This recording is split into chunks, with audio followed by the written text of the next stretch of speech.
Is this your first time in Canada? No, God, no. No, I've been here years and years. I was a pro wrestler for a long time, so I come in and out. And I filmed Riddick here, too. Filmed Riddick in Montreal. Cool. I'm wondering if prior to the role, had you read the comic books? No.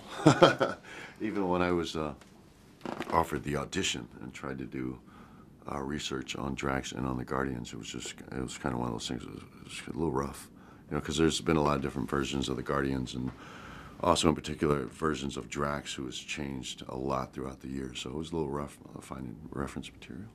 And what did you have to do to audition? Like, what was the process like? It was the audition process was a long process. So it lasted, you know, it was well over 3 months. Wow. But it was the first initial audition with Sarah Finn, who was a casting agent, and then she asked me to come back and read for the director, and I did. And he asked me to come to another audition, then another audition, and then a screen test, and then another screen test, and then a makeup test, and it literally went on for, I think, well over 3 months before I finally got the call, you know, telling me that I landed the role. That's awesome. Yeah. And did you have to do any preparation to play the role? Physical preparation, you know, I gained a few pounds, but really I put myself back up to my normal weight because I really dieted hard and given up weight training to try to get smaller, and so I can actually get more roles. So I just started lifting weights again and put 10, 15 pounds back on.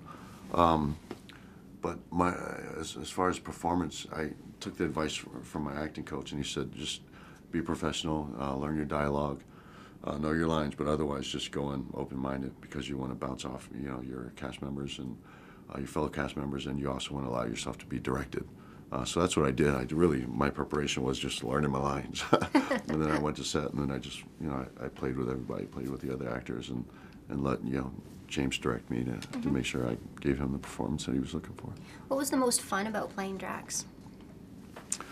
I think the most fun with playing Drax is, you know, because the character, he's so literal, he takes everything literally. It's those funny moments when makes himself to be the butt of the joke, but you know, when he doesn't realize he's the butt of the joke. I think those are fun. I think they were the funnest scenes. There was also, you know, playing off of Chris Pratt and Zoe, who are so funny and witty, and trying to keep a straight face with them was also a challenge.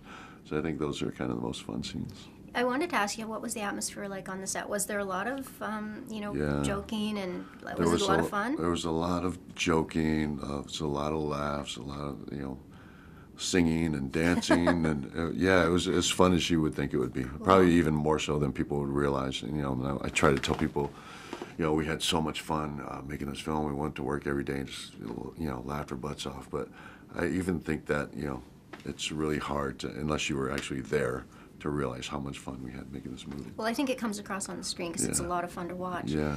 Was there anything that was difficult about playing Drax? No, I mean, you know, there were long days, and it was just, I don't know, it just seemed like one of those things where I had so much fun, like going to work every day, and it never seemed like it didn't bother me, you know, sleeping 3 hours and going back, you know, jumping in the car and going to get made up again. It's just because it was just so much fun, and even I never looked at it as like being hard. It was challenging. It was interesting, and it was too much fun to say it was hard. It was difficult. It was just too much fun.